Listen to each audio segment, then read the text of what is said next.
அமெரிக்கால லட்சங்கள்ல சம்பாதிக்கிற ஐடி வேலையை விட்டுட்டு மாட்டுப்பண்ணை வைத்த இளைஞர்.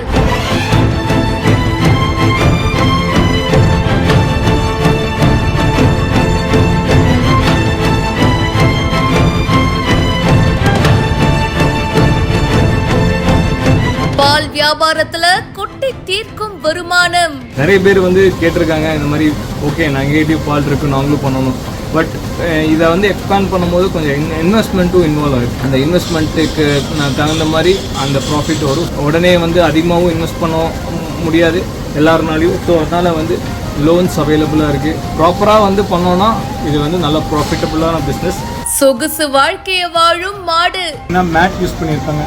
மேட் நல்லா ஃப்ரீயாக ரிலாக்ஸ்டாக படுக்கிறதுக்கு, எவ்வித டிசீஸும் தரைக்கும் மாடுக்கும் இதாகாமல் இருக்கிறதுக்கு, கால் குழம்பு எல்லாம் புண்ணாகாமல் இருக்கிறது. அது போக நான் எக்ஸ்ட்ரா என்ன பண்ணியிருக்கேன்னா மியூசிக் போட்டிருப்போங்க. இந்த மாதிரி சமயம் ரெஸ்ட் எடுக்கும்போது மியூசிக் கேட்டுருப்போம். அட இந்த மாட்டு பண்ண பயங்கர டிஃப்ரெண்டா இருக்கே.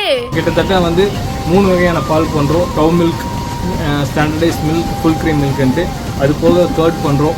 அப்புறம் கீ, பன்னீர், அப்புறம் கோவா. ஸோ இந்த மாதிரி மல்டிபிள் ப்ராடக்ட்ஸ் எக்ஸ்பேண்ட் பண்ணிகிட்டே போகலாம். வருண் அப்படின்ற இந்த இளைஞர் அமெரிக்கால பல லட்சங்கள்ல சம்பாதிக்கிற ஐடி வேலையில இருந்திருக்காரு. இவங்களோட சொந்த ஊர்ல இவருடைய தம்பி பாத்தீங்கன்னா ஒரு சின்ன பால் பண்ணை வச்சிருக்காரு. எத்தனை நாள் தான் அமெரிக்காலேயே இருக்கிறது, சொந்த ஊருக்கு சொந்த மக்களை பார்க்க வேணாமா அப்படின்னு சொல்லிட்டு அங்க இருக்கிற வேலையை அப்படியே ரிசைன் பண்ணிட்டு இந்தியாவுக்கு பறந்து வந்திருக்காரு. கோயம்புத்தூர்ல தம்பியோட சேர்ந்து பால் பண்ணைய இன்னும் சிறப்பா ஸ்டார்ட் பண்ணிருக்காங்க. சின்னதா இருந்த பால் பண்ணை அடுத்த கட்டத்துக்கு போயிருக்குங்க. பால் மட்டும் இல்லாம பல விதமான டைரி ப்ராடக்ட்ஸ் ப்ரொடியூஸ் பண்றாங்க. இதுல அல்டிமேட்டே என்ன தெரியுமா, அந்த மாடை இவங்களோட சொந்த குழந்தைங்க மாதிரி பாத்துக்கிறாங்க. மாட்டு கொட்டகையில மேல வெறும் ஷீட் மட்டும் போடாம ஃபர்ஸ்ட் சில ஓலெல்லாம் போட்டிருக்காங்க. அதுக்கப்புறமா ஷீட் போட்டிருக்காங்க. மாடுக்கு ஃபேனும் போட்டு விட்டுருக்காங்க. ஹைலைட்டே என்ன தெரியுமா, மாடு ரெஸ்ட் எடுக்கும் போது அதுக்கு மியூசிக்கும் போடுவாங்களாம். பாட்டு கேட்டுட்டே மாடு ரெஸ்ட் எடுக்குங்க. சும்மா தரையில எல்லாம் படுக்காது, மாடு படுக்கிறதுக்குன்னு செப்பரேட்டா மேட்டும் வச்சிருக்காங்க.